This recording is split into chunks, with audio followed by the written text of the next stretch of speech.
Assalamualaikum warahmatullahi wabarakatuh. Hari ini kita ada podcast dari Sudin Pusip Jakarta Utara. Kita mau bincang-bincang kepada Pak Dhani. Halo, selamat siang Pak Dhani. Selamat siang.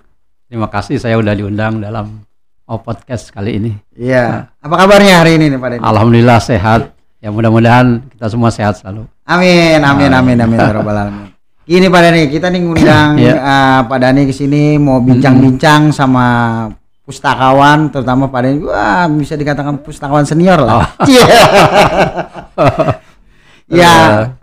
Menghadapi kendala yang ada di kita nih, yaitu wabah, wabah COVID-19 yang seluruh dunia pun mengalaminya. Iya. Betul. Ya, terus kita mengkerucutkan lagi dari Pak Dhani sebagai pustakawan nih, ya kan? Terus ada beberapa pertanyaan yang dari kita nih, yang tentang pustakawan atau tentang literasi yang mungkin pas lah kalau dijawab oleh narasumber kita, oleh Pak Dhani nih. Iya. Jadi gini Pak, pertanyaan pertama Pak, kita langsung aja Pak. Gimana nih Pak? Menghadapi krisis corona, wabah corona ini nih Pak, sebagai pustakawan nih, literasinya kita, sebagai Bapak sebagai pustakawan, apa nih, gimana nih caranya nih gitu? Wah, pertanyaan berat juga. Baik, akan saya coba untuk menanggapi pertanyaan ini. Pertama, ya sebetulnya sejak wabah COVID-19 ini melanda dunia dan khususnya Indonesia, termasuk Jakarta, dan pemerintah mengeluarkan kebijakan PSBB, saya kira semua instansi baik swasta maupun pemerintah melakukan penutupan itu. Dan dengan penutupan itu berarti semua aktivitas dilakukan di rumah. Betul. Termasuk perpustakaan, tidak terkecuali harus melakukan kegiatan dari rumah gitu. Yeah. Nah, berkenaan dengan masalah ini, perpustakaan kalau kita kembali ke fungsinya adalah merupakan lembaga yang mempunyai tugas dan tanggung jawab membantu dalam proses penelitian, pendidikan, rekreasi dan lain sebagainya. Nah, terutama dalam hal pendidikan, saya kira kalaupun dalam suasana COVID, masyarakat tetap melakukan aktivitas belajar mengajar, kalaupun dilakukan di rumah. Yeah. Karena itulah bahwa perpustakaan sebagai lembaga yang membantu dalam proses belajar mengajar itu artinya harus terus berjalan. Artinya tidak boleh tutup, dalam tanda petik ya, tidak tutupnya. Artinya perpustakaan harus tetap membantu masyarakat dalam memenuhi kebutuhan informasi. Itu yang harus tetap dilakukan. Nah, bagaimana caranya? Ya, perpustakaan harus membuka layanan secara digital atau secara daring. Saya kira itu poinnya. Oh gitu ya. Jadi perpustakaan itu melakukan dengan cara melakukan sesuai dengan daring Pak, melalui Zoom kayak gitu ya. Nah terus kegiatannya itu apa itu Pak tuh kalau misalnya Zoom itu, kalau misalnya di perpustakaan tuh Pak? Jadi kegiatan yang bisa dilakukan perpustakaan, ya pertama adalah melakukan layanan informasi. Layanan informasi yaitu perpustakaan berkewajiban untuk mengumpulkan berbagai informasi yang berbentuk digital untuk disampaikan pada masyarakat. Jadi khususnya di perpustakaan kita Jakarta Utara, kita memiliki koleksi-koleksi digital yang terkumpul di aplikasi iJakarta. Jadi saya kira masyarakat bisa memanfaatkan aplikasi iJakarta dalam rangka memenuhi kebutuhan informasinya. Nah, saya kira tidak sampai di situ saja. Kalaupun masyarakat mencari informasi yang tidak ada di iJakarta, perpustakaan wajib memberikan informasi berbagai link-link yang terkait dengan koleksi-koleksi digital. Bisa ke link iPusnas, dan saya kira banyak lagi yang bisa kita sampaikan. Jadi intinya perpustakaan harus memberikan informasi pada masyarakat berbagai sumber daya perpustakaan menggunakan format digital kepada masyarakat. Menggunakan aplikasi iJakarta. Itu dalam hal pengadaan koleksi. Kemudian dalam kegiatan-kegiatan saya kira Sudin Jakarta Utara telah banyak melakukan kegiatan, baik yang kita sampaikan melalui Instagramnya, kemudian melalui kegiatan-kegiatan webinar seperti kegiatan-kegiatan wisata literasi, kemudian kegiatan-kegiatan mendongeng dan lain sebagainya. Jadi kegiatan-kegiatan ini bisa diakses oleh masyarakat. Saya kira intinya itu aja, kita harus menyediakan format digital yang bisa dimanfaatkan oleh masyarakat. Jadi sebuah perubahan ya Pak ya, dari yang awalnya bisa tatap muka ketemu, sekarang sudah berubah menjadi serba digital. Ya, apapun sekarang digital lah pokoknya. Ya. Kita berarti sudah harus lebih pintar nih Pak, masyarakat kita berarti ya Pak ya, untuk menggunakan yang namanya internet ini Pak ya. Betul, saya kira sekarang ini kan kita udah memasuki era revolusi industri 4.0 itu, 4.0 gitu. Jadi saya kira hikmah dari pandemi ini adalah mempercepat proses ke arah era industri 4.0 itu. Jadi kita dituntut untuk lebih menyesuaikan diri dengan menggunakan teknologi-teknologi informasi gitu. Terus gimana nih Pak antusiasnya atau animonya masyarakat nih Pak tentang perubahan perpustakaan yang awalnya orang bisa datang, terus sekarang dengan menggunakan form digital yang aplikasinya namanya iJakarta, itu gimana Pak animonya masyarakat tuh Pak, atau kegiatan yang sudah digitalkan gitu bahasanya, itu gimana Pak animonya masyarakat Pak? Ya saya kira kalau kita lihat pengalaman kegiatan wisata literasi ya, saya kira sangat menarik sekali, terutama animo masyarakat, kalangan pelajar itu dalam mengikuti kegiatan ini. Mereka sangat antusias. Kalau lihat jumlahnya aja itu sangat fantastis sekali. Apa namanya, satu kali kegiatan itu bisa diikuti lebih dari 100 orang itu. Dan dari segi masyarakat dalam mengakses berbagai informasi di perpustakaan ini juga cukup besar. Itu terlihat dari tingkat kunjungan baik ke media sosial yang kita miliki, baik itu Facebook, Twitter, sangat besar sekali gitu. Jadi kalau lihat data-data ini, insya Allah masyarakat sudah siap untuk memasuki era baru, yaitu era digital gitu. Cukup luar biasa ya Pak. Silakan ya Pak. Terus selain kegiatan wisata literasi, terus kegiatan apa lagi nih Pak nih kira-kira perpustakaan? Kegiatan lain yang bisa dilakukan oleh perpustakaan adalah memberikan informasi yang sifatnya dapat meningkatkan ya kesejahteraan masyarakat itu. Artinya melalui kegiatan yang berbentukan pelatihan-pelatihan. Nah, pelatihan-pelatihan ini saya kira sangat penting sekali, terutama bagi masyarakat dalam kondisi pandemi ini. Mereka banyak yang mengalami putus hubungan kerja yang mengakibatkan mereka tidak tahu harus berbuat apa. Mungkin perpustakaan bisa menyelenggarakan kegiatan yang bisa memberikan keterampilan pada mereka atau menjawab permasalahan mereka bagaimana menjalani kehidupan selanjutnya. Ya, saya kira banyak sekali hal yang bisa kita lakukan.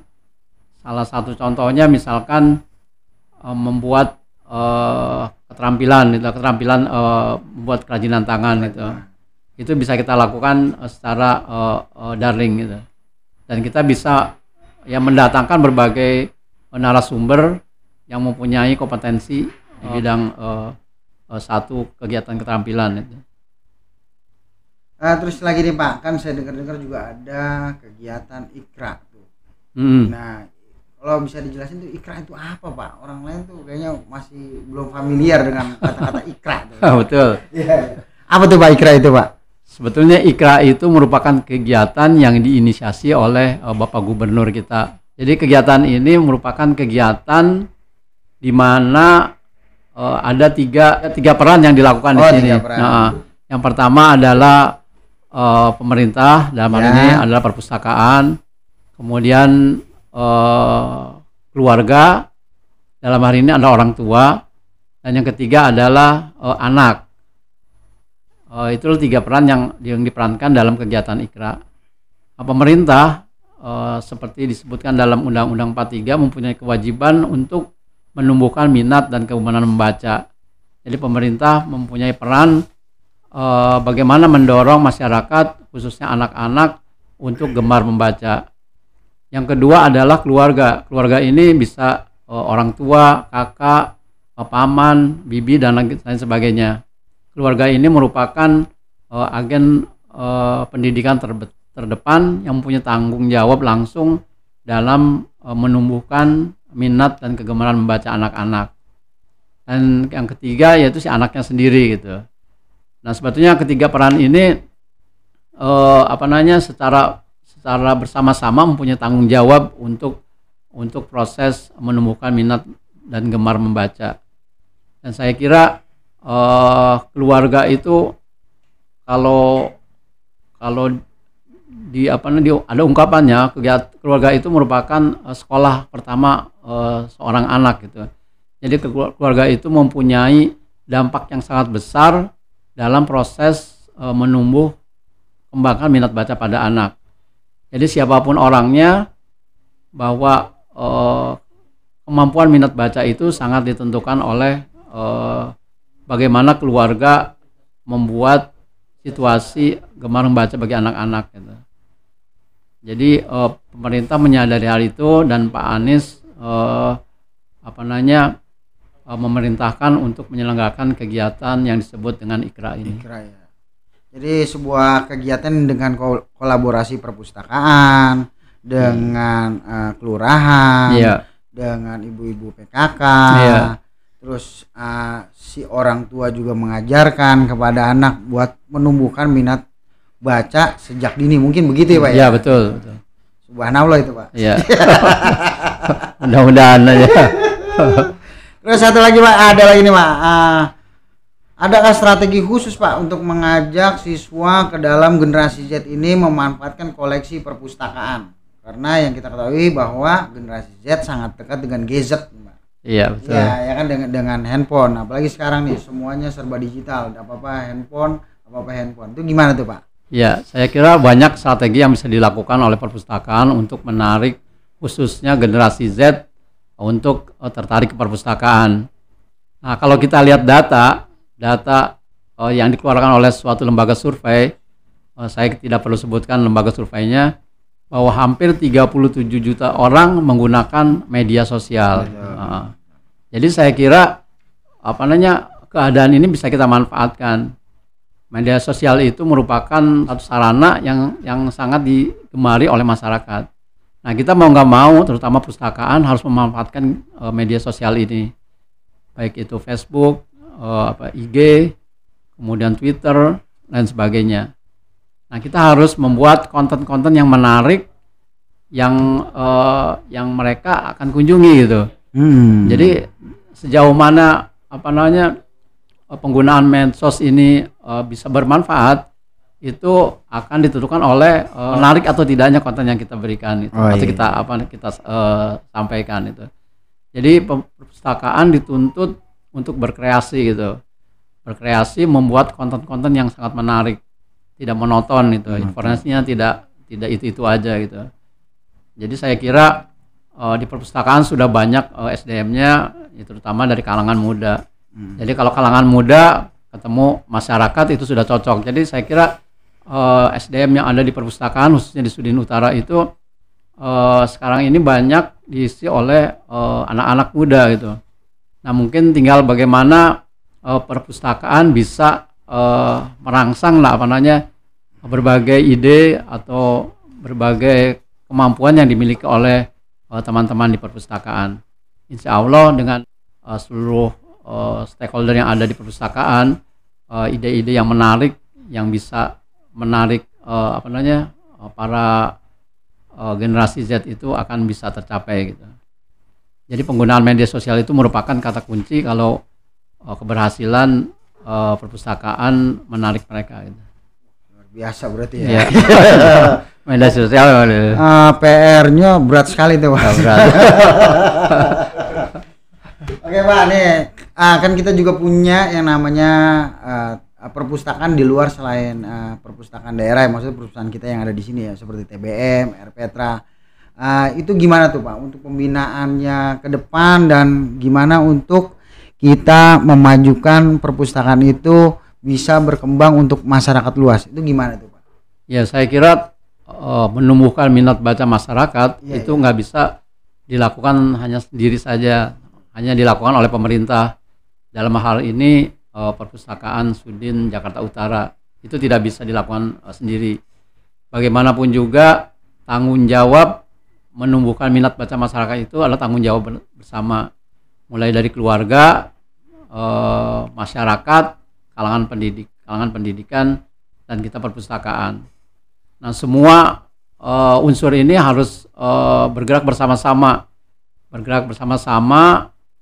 saling mengisi dalam rangka mengajak generasi muda kita, terutama generasi Z itu untuk mau membaca itu. Jadi misalkan TBM itu merupakan satu bagian dari lembaga informasi yang berada di tengah-tengah masyarakat. Jadi keberadaan TBM itu memang secara langsung berhubungan dengan masyarakat. Nah, ketika seorang anak keluar dari rumah, maka lembaga yang mereka temukan atau yang mereka dapat langsung dilihat adalah TBM. Ya. Nah, jadi ketika anak keluar rumah, TBM harus bisa menarik si anak tersebut nggak kemana-mana tapi langsung ke TBM. Langsung minat bacanya. Ya. Di rumah sudah diajak membaca, kemudian ketika kita keluar, si anak itu tertarik lagi ke TBM. Jadi anak-anak main ke TBM. Jadi mau nggak mau TBM juga harus mulai bebenah diri bagaimana TBM itu lebih menarik lagi. Ya, koleksinya diperbaiki, penampilannya juga tidak kumuh gitu ya. Harus menarik, dan koleksinya juga lebih menarik lagi. Pokoknya semuanya tampilannya harus diperbaiki lah supaya lebih menarik anak-anak khususnya. Itu. Nah, kalau menurut Bapak nih Pak, impian Bapak nih Pak untuk pengembangan perpustakaan itu, impian Bapak tuh kayak gimana Pak ya?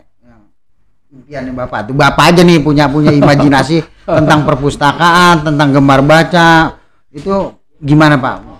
Impian Bapak tuh Pak. Jadi sebenarnya perpustakaan itu harus selalu kekinian itu. Jadi nggak boleh perpustakaan itu ketinggalan zaman itu. Jadi harus yang terkini penampilan perpustakaan itu. Sekarang ini aja ya. Perpustakaan kekinian itu tanda-tandanya pertama dia harus menggunakan teknologi informasi. Artinya koleksi-koleksinya harus bersifat menggunakan koleksi digital. Yang kedua, memiliki penampilan instagramable gitu. Artinya bahwa kalau masyarakat itu sangat tertarik pada tempat-tempat yang bisa digunakan sebagai objek foto. Objek foto itu sangat senang sekali gitu. Nah, perpustakaan harus menciptakan perpustakaan itu sebagai tempat yang menarik gitu, untuk dimanfaatkan sebagai tempat berfoto gitu dan sebagainya gitu. Terus benar-benar menarik perhatian lah gitu. Jadi harus terus diupdate itu penampilannya. Yang ketiga adalah hotspot. Kita lihat aja tempat-tempat yang hotspotnya kecepatannya tinggi itu akan selalu dikunjungi oleh masyarakat.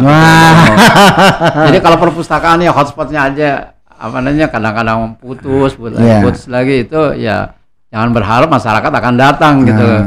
Jadi itu harus dijaga itu, karena internet itu sekarang bukan kebutuhan pokok yang dibutuhkan masyarakat itu. Jadi nggak ada cara lain, kita harus menjaga bahwa hotspotnya itu harus benar-benar mempunyai kecepatan yang tinggi. Nah, kemudian ya SDM-nya juga harus familiar gitu ya, harus bersifat terbuka, harus peduli terhadap lingkungannya gitu.